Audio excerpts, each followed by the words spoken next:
मित्रांनो, आपल्या दुर्गावारी चॅनलला सबस्क्राईब करा व शेजारची घंटाही दाबा, जेणेकरून आपल्याला नवीन व्हिडिओचे नोटिफिकेशन लगेचच मिळतील. नमस्कार मंडळी, आपले पुन्हा एकदा स्वागत आहे एका आपलातून अशा नवीन व्हिडिओमध्ये. आज आपण पुणे, सातारा, बामनोली असा प्रवास करत आहोत. आपल्या लक्षात आलेच असेल की आपण कोणत्या गडाला भेट देणार आहोत. बरोबर, वासोटाच. आज आपण शिवसागर जलाशयाच्या मागे निर्भीड अभयारण्यात असलेल्या वासोटा या किल्ल्याला भेट देण्यासाठी जात आहोत. वासोट्याला जाण्यासाठी पुण्यावरून सातारा, बामनोली असा 150 किलोमीटरचा प्रवास करावा लागतो. बामनोली पासून पुढचा प्रवास बोटीच्या सहाय्याने करावा लागतो. बामनोली येथून मेट इंदवलीला जाण्यासाठी बोटी मिळतात. सकाळी सकाळी लवकर बोटीचे तिकीट घेऊन साधारण एका बोटीत 12 माणसे घेऊन बोट वासोट्याच्या दिशेने रवाना होते.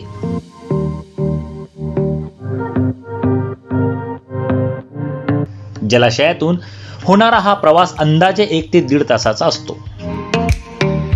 रोमांचकारी असा हा प्रवास आपल्याला वासोट्याच्या ओढीने कंटाळवाणा कधीच वाटत नाही. प्रवासाचा आनंद घेत आपली बोट पुढे पुढे जात राहते. नैसर्गिक दुर्गमता लाभलेला वासोटा हा किल्ला जावळीच्या जंगलातील अनोखे दुर्गरत्न आहे. सह्याद्री पर्वताची मुख्य रांग व शिवसागराचे पाणी यामधील घनदाट अरण्य आहे. पूर्वेला घनदाट अरण्य व पश्चिमेला कोकणात कोसळणारे बेलाम कडे, यामुळे वासोटा हा दुर्गरत्न ठरतो.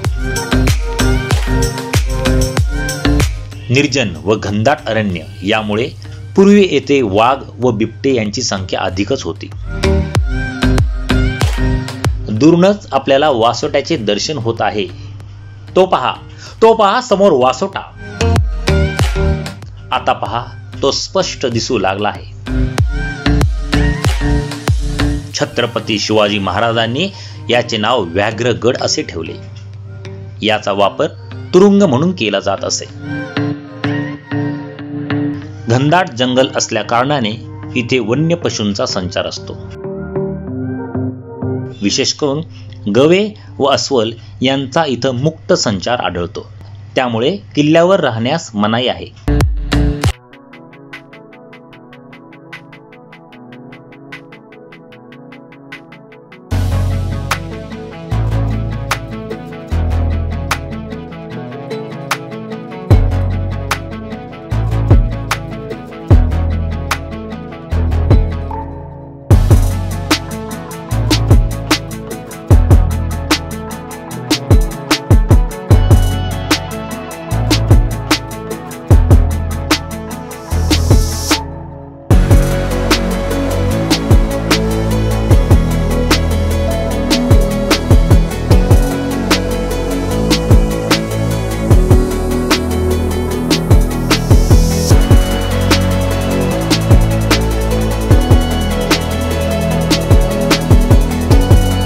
इंदवलीला वन खात्याची ऑफिस आहे.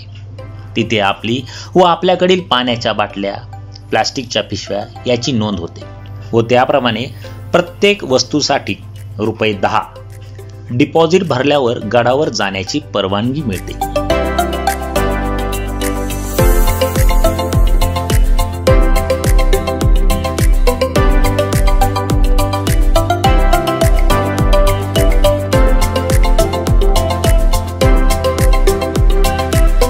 आपला जंगल प्रवास आता सुरू होतो. वासोट्याला यायला दुसरा एक मार्ग आहे, जो चिपळूणवरून चोरवणे मार्गे आहे. परंतु बरेच जण बामनोली वरूनच वासोट्याला जातात. जंगल वाटेने आपण नव्या दमाने चालत राहतो. हळूहळू आपली चाल मंद होत जाते. काही अंतर गेल्यावर ओढ्याच्या काठी आपल्याला मारुती रायाचे दर्शन होते. घनदाट झाडेमुळे आपल्याला उन्हाचा तडका जाणवत नाही, परंतु दमछाक करणारा असा हा ट्रेक आहे.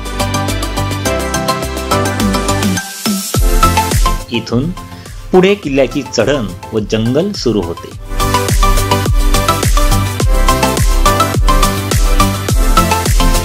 काही अंतर चालून आल्यावर एक मार्ग वासोटा किल्ल्यावर व डाव्या बाजूचा मार्ग नागेश्वर गुहेकडे जातो.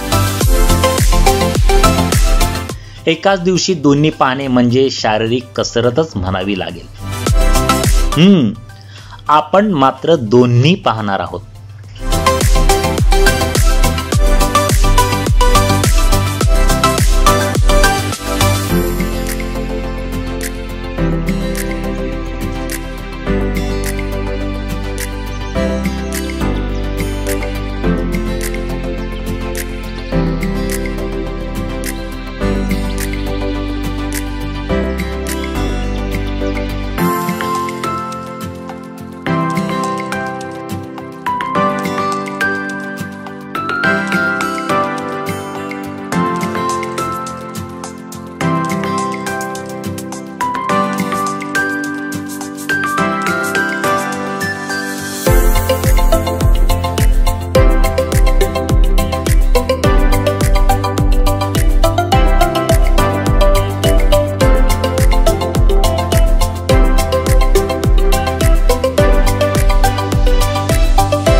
आपण आता नागेश्वरकडे जाणाऱ्या वाटेकडे वळलो आहोत.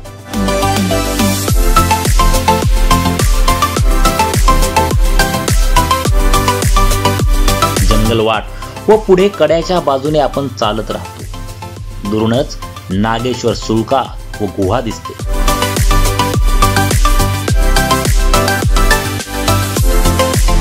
गुहेत महादेवाची पिंड आहे.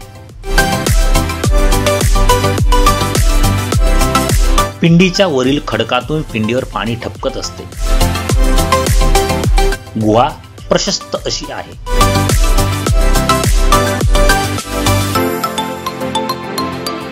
महादेवाचे दर्शन घेऊन आपण नागेश्वर सुळक्यावर येतो. वाट फारच निसरडी आहे, त्यामुळे चढाई करताना फारच काळजी घ्यावी लागते. सुळक्यावरून चोरवणे मार्ग, कोकण व वासोट्याचे रौद्र रूप पाहायला भेटते. नागेश्वरवरून आपला प्रवास वासोट्याच्या दिशेने सुरू होतो. बरीच चाल करून आपण वासोटा सर करतो. वासोट्यावरून दूरवर दिसणारा नागेश्वर सुळका स्पष्ट दिसतो. पुन्हा एकदा यायचं हे मनाशी ठरवून आपली पावले परतीची वाट धरतात. तर मंडळी, हा व्हिडिओ तुम्हाला नक्कीच आवडला असेल तर मग लाईक करा व आपल्या चॅनेलला सबस्क्राईब करा. नमस्कार.